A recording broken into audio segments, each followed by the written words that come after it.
Good morning, folks. Thank you very much for the introduction, and what a great building this is, although I do think the architects and designers missed a trick in the toilets, because I was looking for those taps that you could switch off with your elbows, and I thought that'd be standard de rigueur for a place like this. Anyway, I'm going to talk about the skills gap. As was just pointed out, it's very topical at the moment. I'm trying to remember a time when it wasn't really that topical. I've been doing this for a number of years and there's always been some kind of skills gap, but I think it's becoming more and more noticeable. Anybody here who runs any kind of security team is probably struggling with some kind of attrition, certainly difficulty in finding direct replacements and backfills, let alone expansion of a team.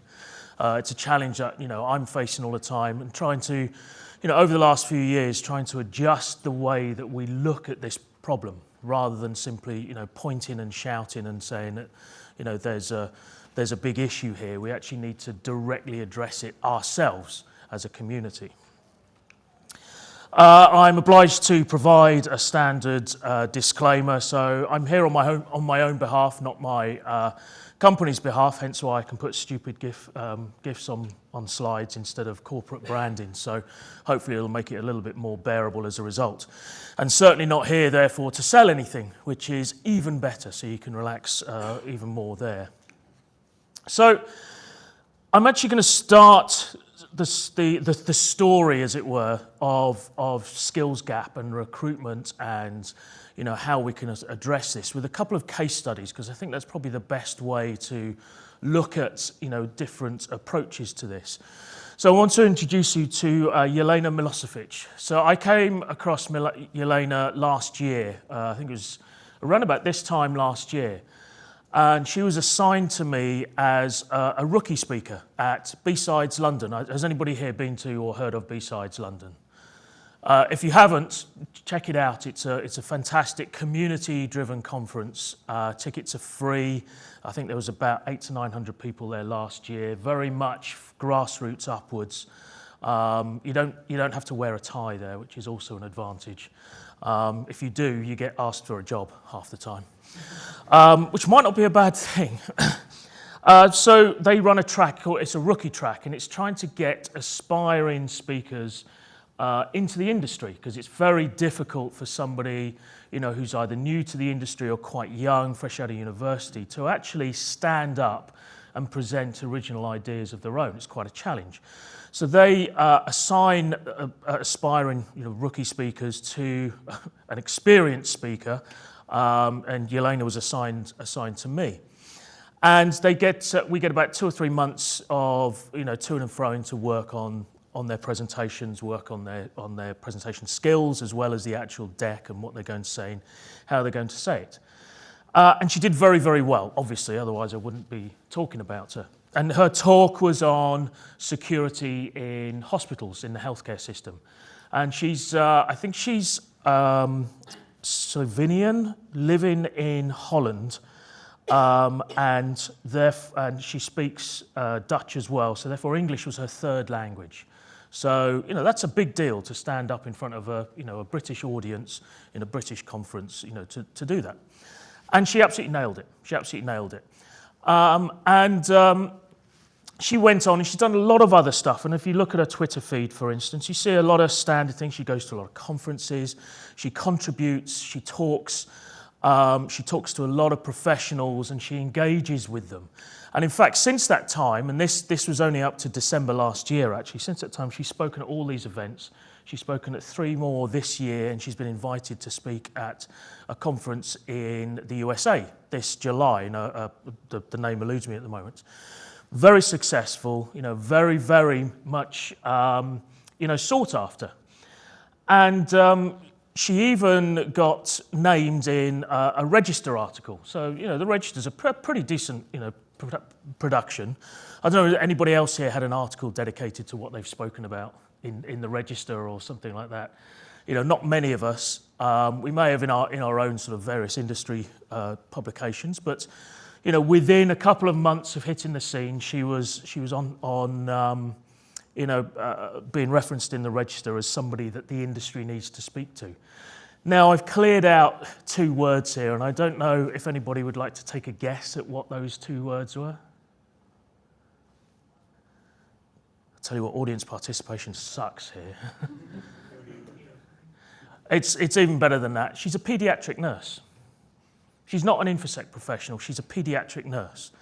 And she discovered this, that at the hospitals that she works at, because she travels around a number of them, that there was an issue with how the information security and IT security was being handled, and so she delved into it and wanted to do more and find out more, and as a result, has become, you could say, in certain circles, quite hot property to speak at conferences on this. She's engaging with a lot of I don't want to say luminaries, but very well-known people in the industry about these issues, and she's engaging with them, and then in a day job goes back to being a pediatric nurse. Now, how many people here have spoken at that many conferences in the last 9 months, 9 to 10 months? Probably, hardly anybody. How many people here are actually being invited to speak at conferences, actually engaging with other security professionals about the information security issues? Probably not many. We're all focused on our day jobs, and there's nothing wrong with that. But this is someone who's going way beyond what many of us in this room would consider our day jobs, as it were. She's really pushing it. And there's some very clear characteristics about somebody who engages with the industry like this. And then first of all, she obviously cares.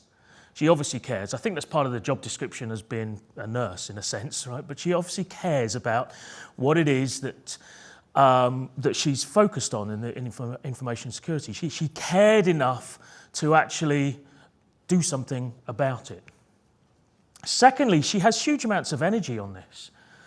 And I don't just mean physical energy, but the mental energy to address this, the mental energy to pull together a variety of presentations, to travel, to present these things, to engage with people, all in her spare time. She also has young children as well, I think, or young teenage children as well. So it's not like, she goes home and there's nothing else to do. This is a regular person, as it were, like all of us, who are so busy in our lives, and yet she still finds the energy to dedicate to something like this.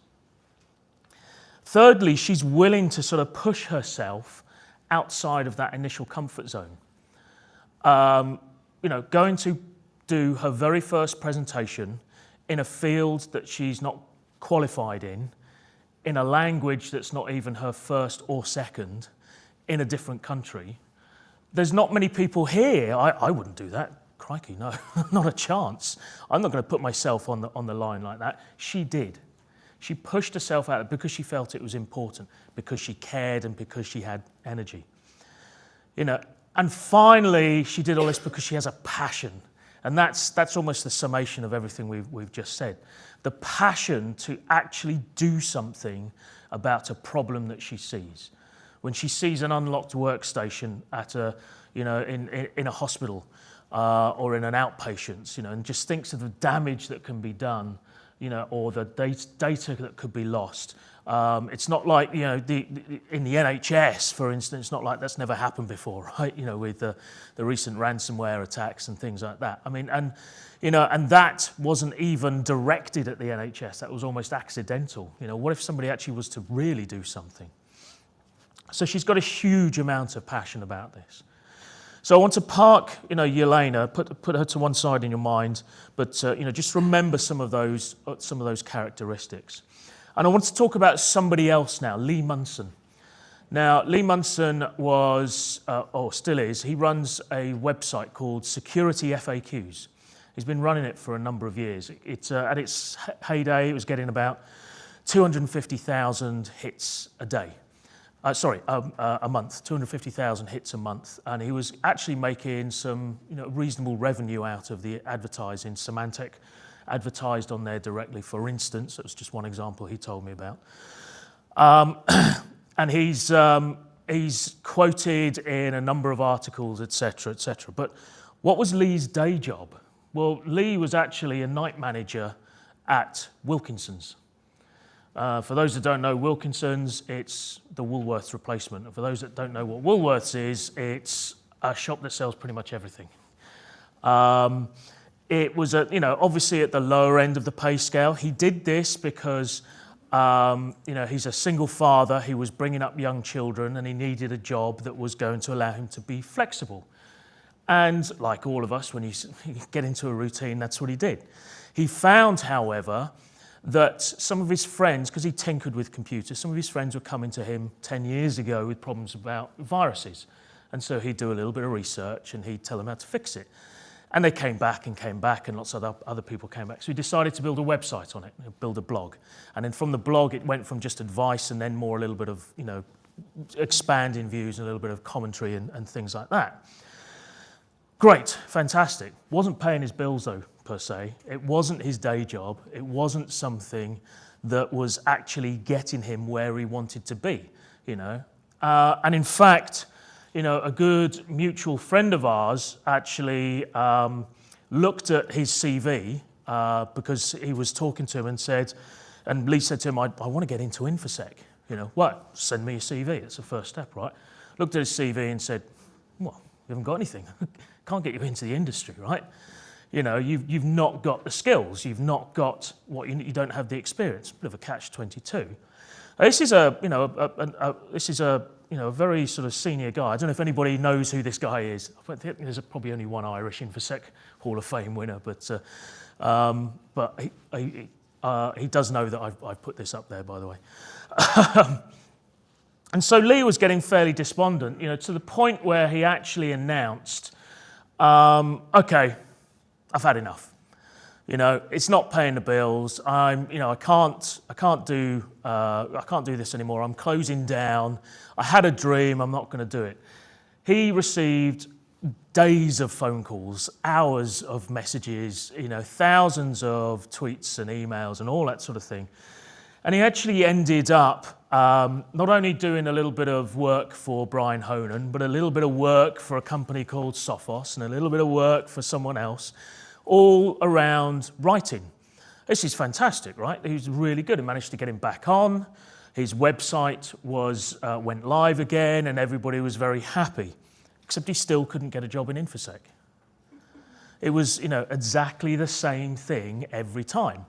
He was very prolific. By the time he left Sophos, he'd done, nearly 350 articles, and that was just one of the 3 roles he'd done. Been quoted by the BBC, CNN, blah, blah, blah, the Telegraph, the Times, etc., etc. He's done a whole bunch of really good stuff. Still couldn't get a job in InfoSec. It was ridiculous, haven't got the experience. A number of, good, well-meaning people, again, mutual friends of ours said, yep, send me your CV. Couldn't get it past HR, couldn't get it past the hiring manager, couldn't get it past the boss. So you can imagine, it's a little bit difficult. So roll on a year, and then this is where, I have to stroke my ego just a little bit, but I think this was 2015, and it was the European Security Blogger Awards, which are held during the InfoSec conference. And I was up again for Best Personal Blog. I'd won the 2 years previous. So I kind of, stepped in, thinking it's going to be a wash, it's going to be easy.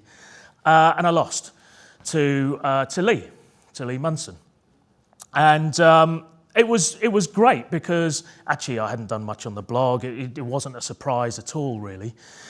And I had an epiphany that actually, whilst I personally write good blogs, Lee writes good blogs and he writes them an awful lot. He creates huge amounts of volume, but they're all of the same high quality as well. He does volume as well as quality. And so I thought, hang on a minute. We've just started I just started a new company, trying to build a brand. We had a huge amount of communications to do.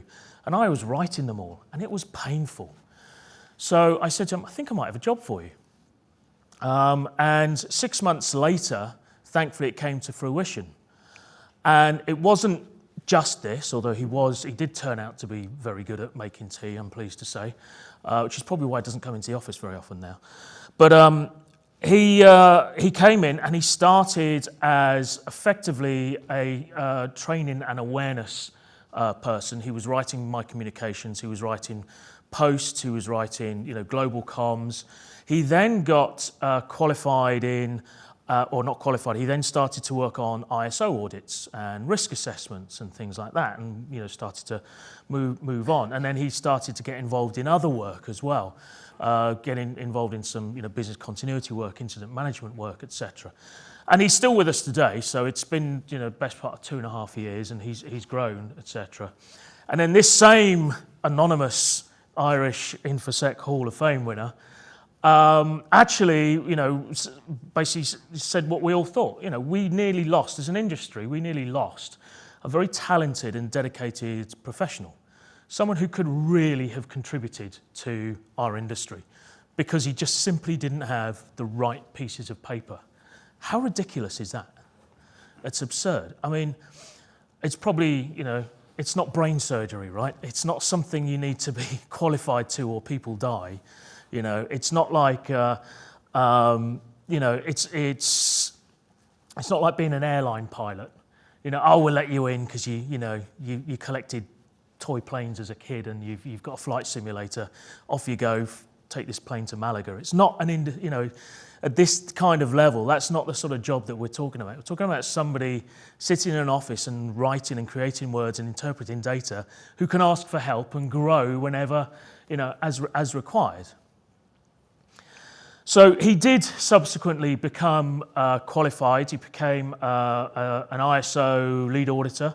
He's very proud of this, to be honest with you, because 2 years ago, or even 18 months before he got this, he was working at Wilkinson's as a night manager, and now he's an ISO lead auditor.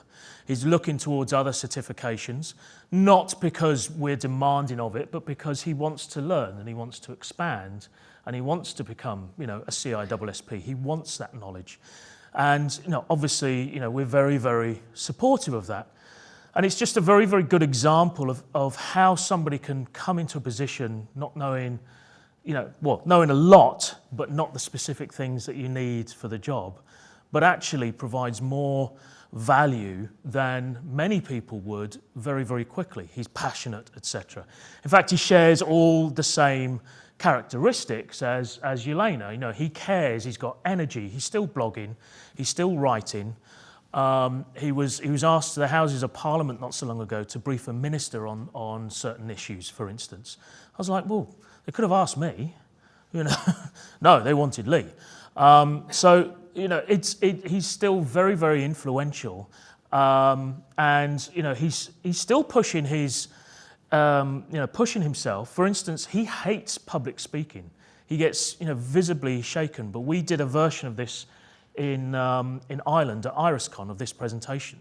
And so he went from somebody who does not like standing up to actually presenting his own story. He's pushing those boundaries. He's pushing and moving out of his comfort zone as a result. He's growing himself. All we had to do was put a little light a little fire for him, and he's actually doing all of this himself.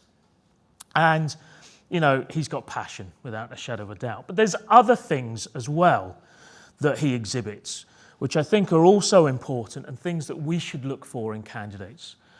He networked. He was, as I said, a painfully shy person. He doesn't like speaking in public. He doesn't like large public gatherings, and yet I was seeing him for the 2 or 3 years before I offered him a job. I was seeing him at conferences like this, like B-Sides, chatting to people, and I come, oh, who is this Lee Munson guy, and why is he chatting to Stephen Bonner or Rick Ferguson or other such names that we may or may not know, but why are they talking to each other? What have they got in common? And they've got in common is a passion for InfoSec. And Lee was networking. He was trying to actually get the job. He was putting himself out there. He was also patient. He had to be patient. He was kind of like almost 10 years patient.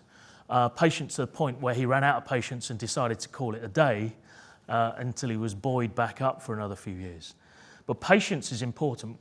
Certainly anybody who or if you are somebody trying to break in the industry, You have to be patient. There's no doubt about it. There is no sort of panacea to, trying to get into the industry without the right qualifications. It's not something we can change overnight. Having this conversation helps. Having this, this meeting helps and will go some way to change that.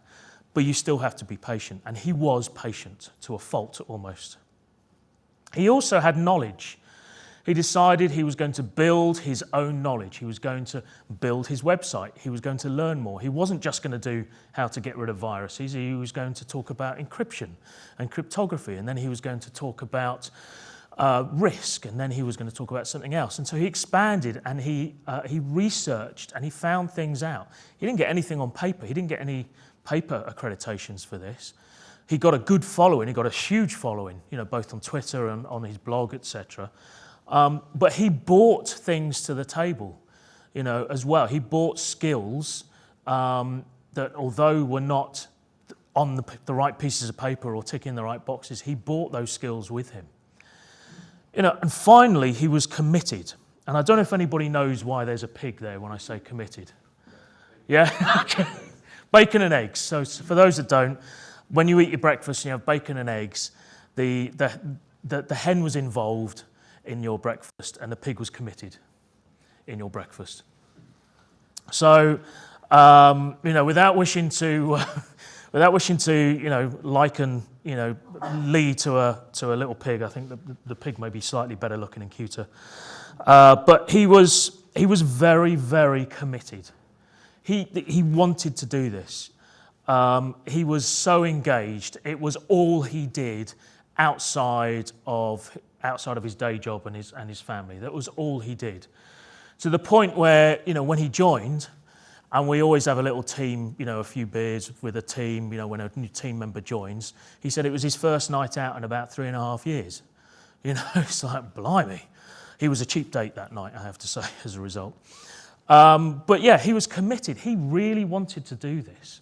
These are all characteristics that we should be looking for in our employees, right? We shouldn't be looking for, qualifications that tick a box or even necessarily that, huge number of years of experience. They're valid, don't get me wrong. They are very good things to look for, but we should also be looking at other values. These attitudes, these approaches, these things that people can contribute to. Very, very important. So what?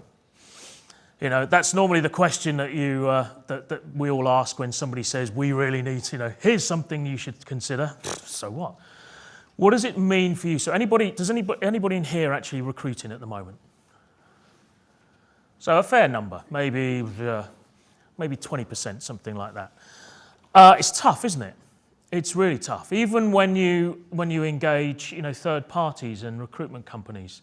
I'm working with one at the moment, and we've given him an impossible task.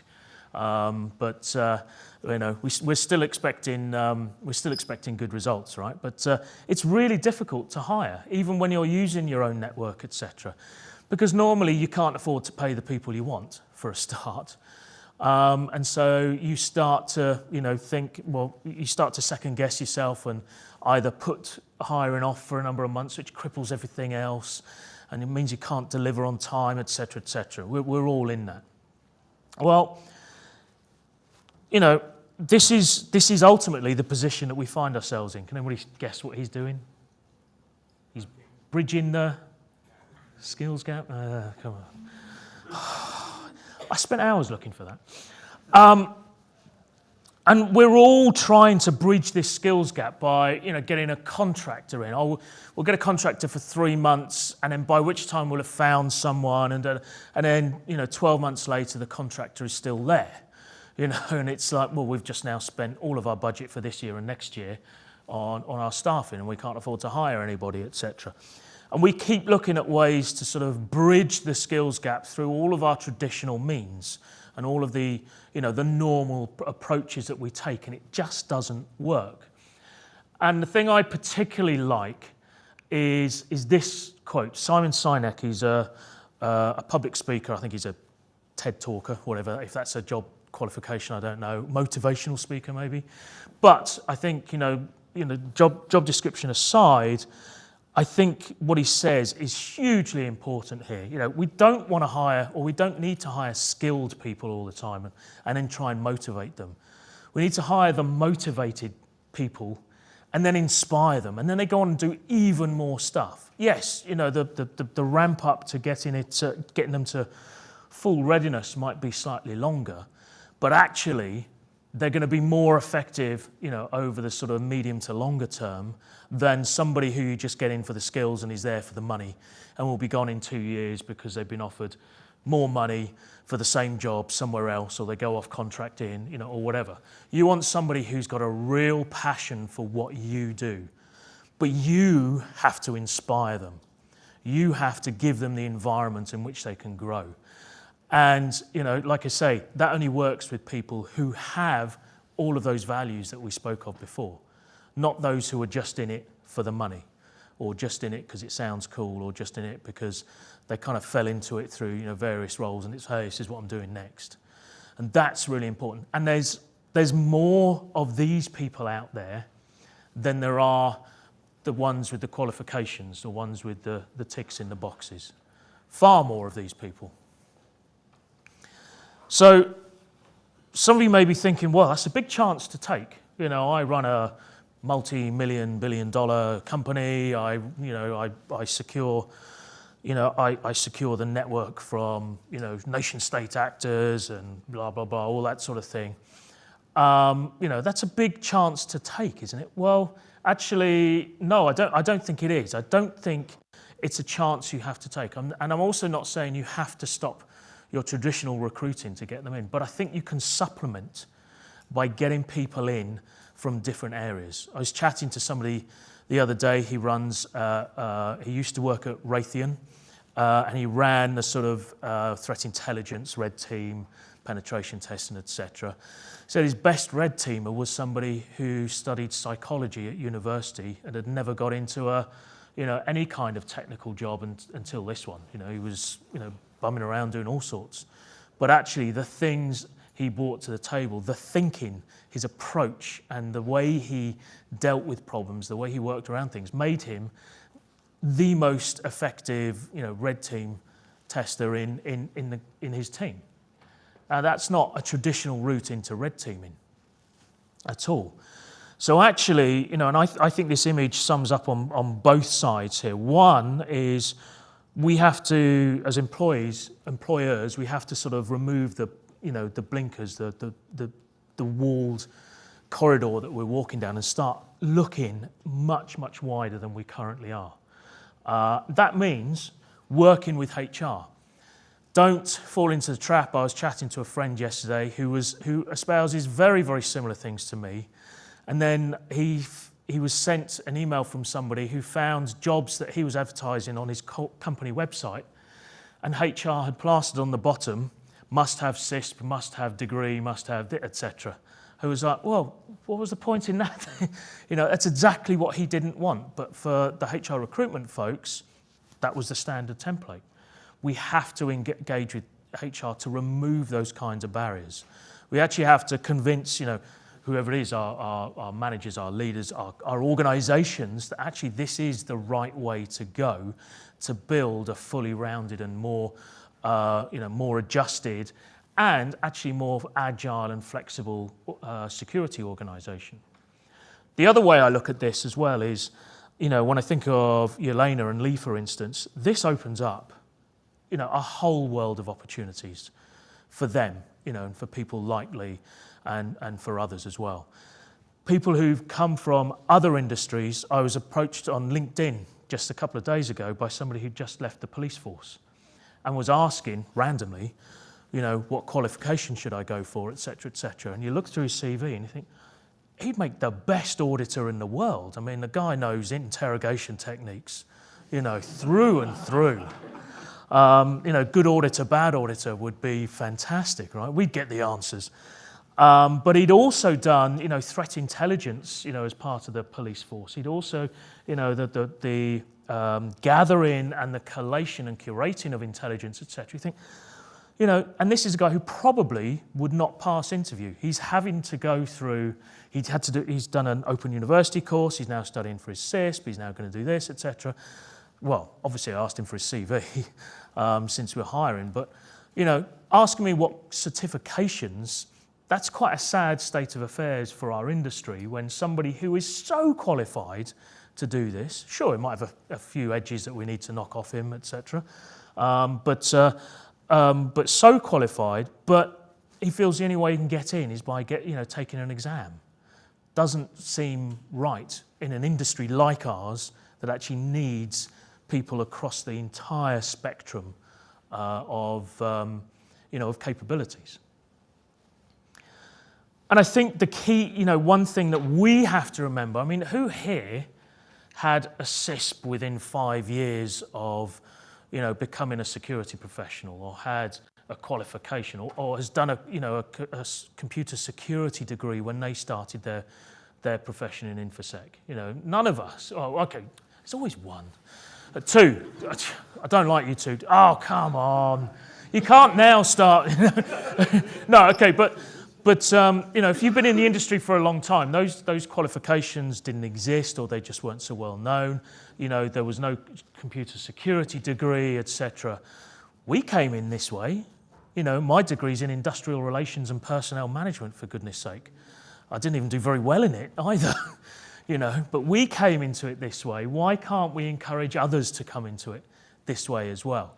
Yes, let's get them skilled up. Yes, let's teach them. Let's let them do the whole, CISP and all that sort of thing. I think they're valuable. I think they show a dedication and a focus, and they show a willingness to learn, etc. And they open your eyes to things as well. But we need to do that. And I think, again, this is a quote that really, really sums it up, which is, wherever you get to, you've got to help at the bottom. You've got to help people get onto the bottom rung. Now, funny story, when I first did this quote about 8 months ago, it was actually attributed to Kevin Spacey. Thank God he actually ripped it off from Jack Lemmon. But in fact, I presented it 2 days before it all kicked off. So if you watch that on YouTube, just bear that in mind. But I think it's a really, really good quote, sending the elevator back down. Think about the help you got to get into the industry. I literally said to my COO about 12 years ago, I think we might need some help with BCP. And he said, yeah, and BCP and incident management and risk management and this and this. Can you start next Tuesday and build a team? Okay. I was just an IT jockey at that point. So, it was handed to me on a plate. Let's hand some stuff to other people on a plate as a result. So, they say that 30 minutes after I finish speaking, you're going to remember about 30% of what I spoke about. So I'm going to boil it down to 3 things, and then again, if you can remember at least one of them, then that's great. That's mission accomplished as far as I'm concerned. So the first thing here is, find, engage, commit, educate, and network. Really important stuff, and that applies to us as employers as well as people who are trying to break in. If you're trying to break in, or if you know people who are trying to break in, there are plenty of free conferences, low-cost conferences that you can attend.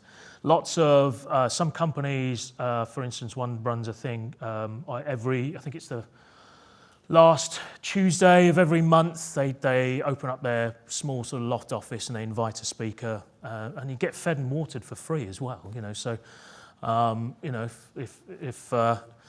if you're running short of money at the end of the month and you want a free meal and some drink and then a little bit of entertainment, you can go to these things and learn stuff. And that's and that's not just for people at the bottom end of the industry, but also ourselves. We can all learn stuff from anybody everywhere. Yelena's a great example of that, who also spoke at that particular event as well. But network with people who might want jobs, who might want to, join you, but actually don't think they've quite got what it takes. And the same goes again for, without wishing to segue too much, the whole women in security issue. or challenge that we've got. 10% of our industry is women. And that's a ridiculous number when we think about the fact that that's reducing my pool of good talent by a significant percentage. If I can get, significantly more women in, then all the better. We encourage that. Apparently men apply for jobs when they think they can do 60% of a job. Women apply for jobs when they think they can do about 90% of a job. Lee Lee got the job when he could do about 10% of the job. Let's break down the barriers of entry into our industry, and we can actually start to build a far, far stronger, agile, lean workforce. And then don't focus on the tech skills when you do. Focus on the passion. Focus on the other things they can bring, their values and opinions. Values, opinions, passion, culture are really difficult to teach. It can teach anybody to pass a CISP and anybody to get tech skills, right? I passed a CISP, for goodness sake. But we tend to hire on tech skills. Sometimes that's important. We have very critical tasks that need to be addressed. But actually, for the long-term benefit of the industry, we need to start, hiring people who really want to be here. And then finally, look outside. Look outside your normal channels. Don't just look at LinkedIn for your recruitment. Go to events. Go to B-sides. Look at the rookie track. Go to, I'll be here for a few hours afterwards today. There's plenty of other events, run by vendors that you can go to that are free, but people go to because they're places to network. You can find people to hire at these events all the time. And I think, if you're a part of the community, if your company can sponsor some of these events that encourage people to come to them. Maybe your company has nothing to do with InfoSec, in which case sponsor and set up a CV clinic at some of these events to help people into the industry, and to encourage them, etc. Or, I don't know, if you're in a production company or something, sponsor the photographer or anything, just to get people engaged and know that you are a company that is looking to hire, whatever skills are being shown at these conferences, and that you're open to hiring people from a diverse range of backgrounds and talents. Thank you very much. I believe we've got a few minutes left, about 5 minutes left, for any questions. I can also be reached at any of these internet residencies, and like I said, I'll be around for a few hours afterwards. Yes? Thom, great pitch. Enjoyed it. I'm from an HR background too. Sorry, I didn't mean to insult you so much. No, it's all right. I'm 19 now. What I wanted to ask you about was the recruiting industry and the algorithmic way it screens out candidates. Has it gone too far? I don't know. The people I work with don't do that, if you see what I mean. We have a very sort of, personal approach to it because they understand who we are and how we want to operate. I'll be honest with you, we only use recruitment agencies when we have to, if you see what I mean. So, we're geographically spread. In some areas we have support for hiring, in other countries we don't. So the UK, for instance, is a place where we don't. But I think, the unicorn role that I said I was looking for before, a native French speaker who knows ISO 27001 and lives in London, and under 70 grand, you don't do that algorithmically. But it's endemic, not just in IT, it's endemic. Yeah, that's right. And I think, I dare say many other industries are facing the same kind of challenges as we are, but I think we can do a little bit better. Not supporting the agencies that do that kind of churning. And we all know who they are because you get emails from them every day. I have got a C# developer. When have I ever asked for a C# developer? When have I ever even spoken to you and you're offering me a C# developer? So yeah, I think that's going to die very quickly, I think. Can I just interject on that? As a recruiter, I am a recruiter. I've been in 10 years to work in that, and I did agree with you. The interesting fact is that the most big companies are moving towards in-house teams that do use those algorithms heavily, which is disappointing, especially But going back to your point, do you think it's going to help? Definitely not. But there are ways that obviously engaging with HR, just as you said, and educating them around not just looking for CISM, C-risk, everything else. Yeah. Are there. That's the way forward to actually internally make sure that businesses are robust. One comment about the situation you mentioned, and I think absolutely right. The bravery that the CISO needs to have to hire people that don't have a track record in the industry, that for me seems like a real linchpin around these kind of decisions, because the CISO is under so much pressure to deliver Yeah. in the current climate, and it's that focal point, that role that if they don't get it right, it's big trouble for them, big trouble for the firm. To have the bravery to actually hire people that don't have all of those necessary certificates and that background, that for me is the right thing to do, but also not done very much because there's so much pressure. So maybe educating the board around that strategy and saying it's not risky. You might think it is, but it's not. That Yeah. seems, I don't know if you agree. No, absolutely. I completely agree, and I think that's a whole other topic. I could be here till lunchtime talking about board and the positioning of the CISO and the autonomy the CISO has, etc. I was fairly fortunate in a few years back. The PA to the Indian executives wanted to have a career change, and she came to us. And she's now an ISO lead auditor, and at the time she ran a DLP implementation, et cetera, et cetera. She was organised. She could speak to senior people, without being concerned for a job, because she was used to speaking to them. She was, like I say, very organised, very project focused. You have to be organised when you deal with 3 or 4 C-level execs. We're as dumb as Labradors half the time. So you've got to be able to gather a lot of data and information. And I think if it wasn't for the fact that she was so successful, and in fact we relocated her to Australia to start building a team now there, that I probably would have lost a little bit of sleep with Lee, because it was a risk, and I didn't know anybody else who'd done something like that. But it was only a matter of weeks, and it was like just not an issue at all. Yes. I like your talk completely, and I agree with you entirely. As a sort of slightly devil's advocate, how do you balance that against the desire for professionalisation and the Royal Charter and other things that are pushing almost in the opposite direction? I completely agree with it, and there's no reason why the people who, when they join, can't go that route. And in fact, I think it is a good route to take.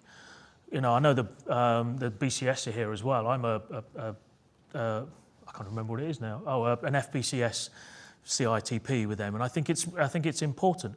But that shouldn't be, the lack of that initially shouldn't be the barrier, But like I said, Lee's pursuing his CISP.